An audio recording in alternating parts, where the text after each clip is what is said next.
Welcome to the patient podcast and myself doctor Vachini Bhatt. એક સરસ મજાની વાત આજે તમારી સમક્ષ લઈને આવ્યા છે. અને વાત એટલે કે એક મહિલાની જર્ની. તકલીફ થાય એ પહેલાંનું જીવન, એ સમયનું જીવન અને ત્યારબાદની જે લાઈફ છે એનું આખું જ વર્ણન અને સરસ મજાનું ડિસ્કશનનું આજે આપણે આયોજન કર્યું છે. હાઇપરટેન્શન એક એવું નામ છે કે ઘર ઘરમાં આ નામ જે છે સંભળાય છે. અને કદાચ હું અને તમે આ શબ્દને ખૂબ જ લાઇટલી લઈએ છીએ કે હા, હાઇપરટેન્શન તો થાય, મને સ્ટ્રેસ છે, માટે મારું બીપી વધી ગયું, ડૉક્ટર પાસે જઈશું, નહીં જઈએ તો પણ ચાલશે, દવા લઈશું, નહીં લઈએ તો પણ ચાલશે. અને ક્યાંક ને ક્યાંક આ વર્ડને, આ શબ્દને, આ તકલીફને આપણે ગંભીરતાથી લેતા નથી. અને કદાચ આ જ શબ્દ જે છે, આ જ તકલીફ જે છે, આગળ જતાં ઘણા બધા કોમ્પ્લિકેશનનું એક જે છે ઉદ્ગમ સ્થાન જે છે એ બની શકે છે. હાઇપરટેન્શનની વાત કરીએ, હવે આજકાલ તો એવો જમાનો છે કે તમે રેગ્યુલર જો ફોલોઅપ લેતા હો, મેડિસિન લેતા હો, છતાં પણ સતત મેડિસિનનો ડોઝ જે છે એ વધતો જતો જાય છે. અને ત્યારે ક્યાંક ને ક્યાંક આપણને એવું લાગે કે હવે ખરેખર નવી ટેકનોલોજીની જરૂર છે કે જેની મદદથી આપણે રેઝિસ્ટન્ટ હાઇપરટેન્શન જે છે એને અટકાવી શકીએ, કે જેથી વધુ પડતી દવાનો ડોઝ જે છે એ આગળ જતાં ન લેવો પડે, કોમ્પ્લિકેશન તરફ આપણે આગળ ન વધવું પડે. અને આ જ એક વાત જે આજે આપણી સાથે શેર કરવાના છે તે છે કિન્નલબેન ભટ્ટ. ચલો તેમને મળીએ અને તેમની આખી જર્ની જે છે તેમના થકી જ સાંભળીએ. કિન્નલબેન, આપનું ખૂબ ખૂબ સ્વાગત છે આજના વિક્ટરી વોઇસ એપિસોડ 1માં. કિન્નલબેન, મેં કહ્યું એ પ્રમાણે કે હાઇપરટેન્શનની જ્યારે પણ વાત આવે ત્યારે વ્યક્તિઓ ખૂબ જ એની અવગણના કરે છે કે બીપી તો વધે, ડૉક્ટરને નહીં બતાવવા જઈએ તો ચાલશે, દવા નહીં લઈએ તો ચાલશે, અને ક્યાંક ને ક્યાંક પછી જે છે આગળ જતાં વધુ પડતી તકલીફનું કારણ બને છે.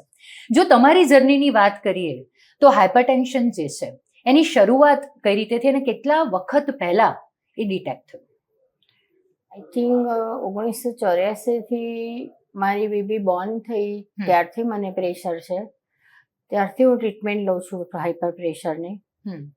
2-3 ડૉક્ટર પણ મેં ચેન્જ કર્યા પણ કોઈ રિઝલ્ટ નહોતું આવતું મારે. 200 પ્રેશર રહેતું હતું જ મને, પણ કોઈ દિવસની 4, 5, 6 ગોળીઓ થઈ જાય પણ કોઈ કંટ્રોલ નહીં. અને બોડી પણ વીક પડતું જાય, કોઈ એમ જાણે દુનિયા જ નથી એવું લાગે મને પોતાને. અને આમ ફીલ ના કરી શકો, ગુડ ફીલ ના થાય મને કશું. પછી મારા જે જમાઈ છે એમને મને સજેસ્ટ કર્યા ડૉક્ટર કેયુરભાઈને કે આપણે એમની ટ્રીટમેન્ટ ચાલુ કરીએ તો કંઈક રિઝલ્ટ આવે છે જોઈએ. પછી મેં સરનો કોન્ટેક્ટ કર્યો, એટલે સર પાસે પણ મેં 2 વર્ષ સુધી દવા લીધી. સરે પણ ટ્રાય કર્યો કે મેડિસિનથી આવી જાય તો સારું એમ. મેડિસિનથી ન ફેર પડ્યો. પછી એક આ જે થેરાપી છે એનું અમને બધાને સજેસ્ટ કર્યું, મારા ફેમિલીને, મારા હસબન્ડને બધાને. પછી અમે ફેમિલીમાં બધી વાતચીત કરી. મારા હસબન્ડ એગ્રી થયા કે સારું સર, આપણે આ થેરાપીનો ટ્રાય કરી જોઈએ, થાય તો એમ. પછી અમે આ થેરાપીનો ટ્રાય કરીએ. એટલે જો આ થેરાપી વિશે આપણે આગળ જાણીએ પહેલા, તમે કહ્યું એ પ્રમાણે કે હાઇપરટેન્શન, તમે એક અવેર છો તમારા બોડી માટે કે જેવું તમને એવું લાગ્યું કે મારું બ્લડ પ્રેશર વધી રહ્યું છે અને તેના લક્ષણો જણાવ્યા, એટલે તમે જે છે તમારા ફિઝિશિયનનો, ડૉક્ટરનો સંપર્ક કર્યો, મેડિસિન પણ તમે જે છે રાઈટ ટાઈમે તમે ચાલુ કરી. હવે ઘણી વખત આપણને એવું થાય કે મને જે તકલીફ છે એની હું દવા તો લઈ રહી છું, તેમ છતાં મને કેમ હજી પણ જે છે લક્ષણો જે છે દેખાય છે, અથવા તો જે છે મને નોર્મલ એક હું લાઈફ જીવી શકું તેવું મને જણાતું નથી. અને ત્યારે કદાચ ફરી આપણને એવું થાય કે ક્યાંક દવા ખોટી હશે, એનો ડોઝ ખોટો પડતો હશે. અને તમે કહ્યું એ પ્રમાણે કે તમે ઘણી બધી ટ્રીટમેન્ટ કરી હાઇપરટેન્શનની, રેગ્યુલર ફોલોઅપ પણ લીધા, પણ પછી પણ તમારું જે હાઇપરટેન્શન હતું એ કંટ્રોલમાં નહોતું આવતું, જેને મેડિકલી અમે લોકો રેઝિસ્ટન્ટ હાઇપરટેન્શન કહીએ છીએ. હવે આગળ તમે કહ્યું એ પ્રમાણે કે તમે ડૉક્ટર કેયુર પરીખ, કે જેમનું નામ જે છે કાર્ડિયોલોજીમાં ખૂબ જ જાણીતું છે, અને તમને એમનો રેફરન્સ મળ્યો, જેઓ મરેંગો સિમ્સ હોસ્પિટલના ચેરમેન પણ છે. અને ત્યારબાદ તમને એક થેરાપી સજેસ્ટ કરવામાં આવી જેને RDN કહીએ છીએ, રિનલ ડિનર્વેશન થેરાપી, રાઈટ? હવે એ થેરાપી મેડિકલી જો હું સમજાવું તો એવું હોય છે કે હાઇપરટેન્શનની દવાઓ લીધા પછી પણ એ હાઇપરટેન્શન જે છે ઘટતું જ ન હોય. આપણે થોડા વખત પછી એનો દવાનો ડોઝ પણ ઇન્ક્રીઝ કરીએ, પણ છતાં પણ હાઇપરટેન્શન તમે કહ્યું પ્રમાણે કે 200, એટલે કે સિસ્ટોલિક બ્લડ પ્રેશર જે છે નોર્મલી 120 હોય, કે હવે કદાચ આજની લાઇફસ્ટાઇલમાં 130 જેટલું નોર્મલ ગણીએ છીએ, છતાં પણ એ 200 રહે છે ઉપરનું બ્લડ પ્રેશર. તો એવા કેસીસમાં હવે આ નવી ટેકનિક RDN, જેનો ડોક્ટરો જે છે એને કેવું માને છે કે આ એક લેટેસ્ટ ટેકનોલોજી એવી છે કે જેની હેલ્પથી આપણે હવે રેઝિસ્ટન્ટ હાઇપરટેન્શન જે છે એની સાથે પણ સારી રીતે ડીલ કરી શકીશું. તો કિનલબેન, આ થેરાપીની વાત કરીએ તો સરે આપને કેવી રીતે સમજાવ્યું, અને આખી થેરાપીની પ્રોસેસની વાત કરીએ તો એ કેવી રીતની રહી? સરની ટ્રીટમેન્ટ 2 વર્ષથી ચાલતી હતી અમારે. સરે બધા કોશિશ કરી મારી ઉપર મેડિસિન માટે, પણ કોઈ રિઝલ્ટ નહોતું આવતું. પછી સરને આ થેરાપીની જાણ હતી. એમને કીધું આ યુએસએમાં અને બહાર બહુ ચાલે છે આ થેરાપી, તો આપણે ટ્રાય, જો તમે સપોર્ટ આપતા હોય તો આપણે ટ્રાય કરીએ. બરાબર. લગભગ સક્સેસ જ જશે. પછી મારા હસબન્ડે કીધું કે ઓકે સર, તમે જે કહેશો એ આપણને યોગ્ય છે એમ. એટલે અમે ફેમિલીમાં ઘરે જઈને વાત કરી કે આવી રીતની થેરાપી સર કરવાનું કહે છે. બધા એગ્રી થઈ ગયા કે ટ્રાય કરીએ મમ્મી પર, સારું થઈ જાય તો સારું. એટલે મમ્મી પણ એમની પોતાની લાઈફ સારી રીતે જીવી શકે એમ. પછી સર સાથે અમે આવ્યા અને સરને વાત કરી. સરે ડેટ આપી કે આ ડેટે આવી જાઓ. પછી અમે એ ડેટે આવી ગયા અને બીજે દિવસે પછી સરે કીધું કે આપણે આજે ઓપરેટ કરશું. અને બીજે દિવસ ઓપરેટ કર્યું. લગભગ ઓપરેશન મારું 3-4 કલાક જેવું ચાલ્યું હશે, પણ મને પૂરેપૂરી અનકોન્શિયસ નથી કરી. હું બધું એ લોકોના અંદર વાતચીત સાંભળી શકતી હતી. સર થોડી વારે મારી જોડે વાતચીત કરતા હતા. ને મને પોતાને ખ્યાલ નહોતો આવતો કે મારું ઓપરેશન ચાલે છે કે નથી ચાલતું એમ. એટલે પણ થોડુંક ફીલ થતું હતું કે કંઈક તો થાય છે મને બોડીમાં. પણ બધું ઓકે ચાલ્યું. મને આમ બહુ કોઈ જાતની તકલીફ ના પડી. બરાબર. હું બહાર પણ આવી તો હું બધાની સાથે હસતી હતી, વાતોચીતો કરતી હતી. 2 દિવસ રોકાવી પણ કોઈ તકલીફ ના પડી મને. કોન્સ્ટન્ટ પ્રેશર પણ 24 કલાક માપ્યું, કંટ્રોલમાં હતો. બીજે દિવસે ઊભી થઈને તો મને ફરો બધું કીધું. એટલે બધી રીતનું બોડીએ મારું કામ કરતું થઈ ગયું વ્યવસ્થિત. આમ હલકું ફૂલ લાગે, આમ જે પેલું આમ હેવી લાગતું હતું એવું હેવી નહોતું લાગતું બોડી, પણ લાઇટ ફીલ કરતી હતી. ઓકે. એટલે કિનલબેન, તમારી આખી જર્નીની જો વાત કરીએ ડ્યુરિંગ પ્રોસિજર અને પહેલા તમારું જ્યારે ઇન્ટરેક્શન થયું ડોક્ટર કેયુર પરીખ સાથે, તો તમારી વાતોમાં ખરેખર એવું છલકાય છે કે જ્યારે જે ડોક્ટર પાસેથી આપણે ટ્રીટમેન્ટ લઈ રહ્યા છે એમની ઉપર આપણો એક સંપૂર્ણ વિશ્વાસ કે મારા ડોક્ટરે મારું કેસ ટેકિંગ કર્યા પછી અથવા તો મારું ક્લિનિકલ પિક્ચર જાણ્યા પછી જે પણ ડિસિઝન લીધું હશે અથવા તો સજેસ્ટ કર્યું હશે ખરેખર મારા સારા માટે જ છે.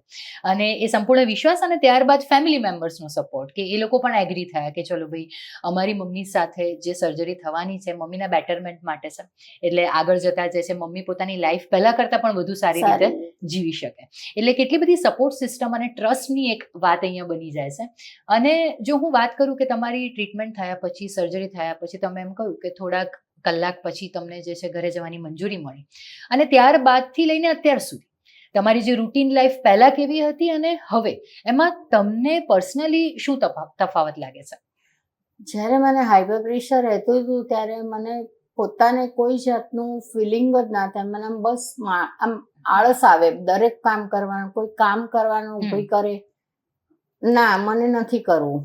બહાર જવાનું કે તો ના મને નથી જવું બહાર, મને કંઈ ગમે જ નહીં એમ. બસ હું દવા લઈને બેસી રહું. દવા લઈને બેસી રહીને ઘરમાં પણ બહુ હરવું ફરવું ના ગમે, કંઈ કામ કરવું ના ગમે.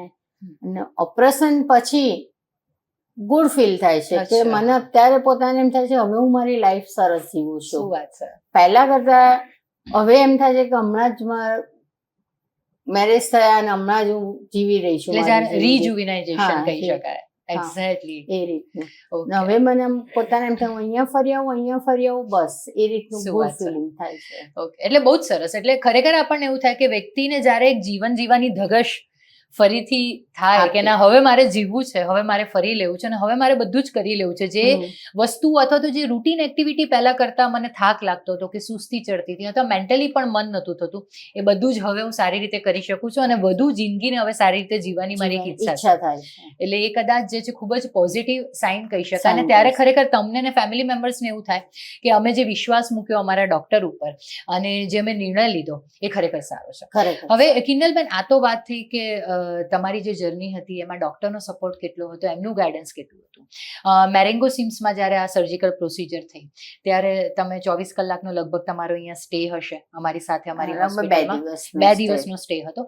તો એ વખતે જો હોસ્પિટલની વાત કરી ઓવરઓલ તો તમને સપોર્ટ કેવો લાગ્યો? પછી નર્સિંગ સ્ટાફ હોય કે અમારા બીજા જે હેલ્પિંગ સ્ટાફ છે, ઓવરઓલ તમારો એક્સપિરિયન્સ જે છે અહીંયા કેવો રહ્યો? બહુ જ સારો હતો. સ્ટાફનો સપોર્ટ પણ બહુ સરસ હતો. બધા ફૂલ હેલ્પ કરતા હતા. સહેજે કોઈ તકલીફ ના પડે એનું ખૂબ ધ્યાન રાખતા હતા. રાત દિવસ હું 2 દિવસ રહી પણ મને પોતાને એમ ના થયું કે હું હોસ્પિટલમાં છું. બરાબર છે. જેમ ઘરમાં હતું એ રીતનું જ. કોઈ પણ તકલીફ મને હોસ્પિટલના સ્ટાફ તરફથી નથી પડી. ઇવન ડોક્ટર તરફથી એ નહીં. કેવું સર પણ 2 ટાઈમ ચેકઅપ કરવા આવતા હતા. અને કેયુર સરની વાત કરીએ તો એમના શબ્દો જ એવા છે કે એનાથી જ આપણને મોટિવેશન મળી જાય કે ના, હું જલ્દીથી સાજી થઈ જઈશ અને મારી રૂટીન લાઈફ જે છે હું ફરીથી જીવી શકીશ. ખૂબ જ સરસ વાત તમે કરી. અને લાસ્ટ એક ક્વેશ્ચન મારો એવો રહેશે કે આખી જર્નીમાં મેરેંગો સિમ્સની વાત, ડોક્ટરની વાત, ફેમિલી મેમ્બર્સને પણ તમે જે છે ઇન્વોલ્વ કર્યા, પણ એક સપોર્ટ સિસ્ટમ જે સતત તમારી સાથે રહ્યું હોય એવા વ્યક્તિની જો વાત કરીએ, આઈ થિંક સર બાજુમાં જ છે, તો એ કોણ હોઈ શકે? એ મને કહો કે સર પોતે જ.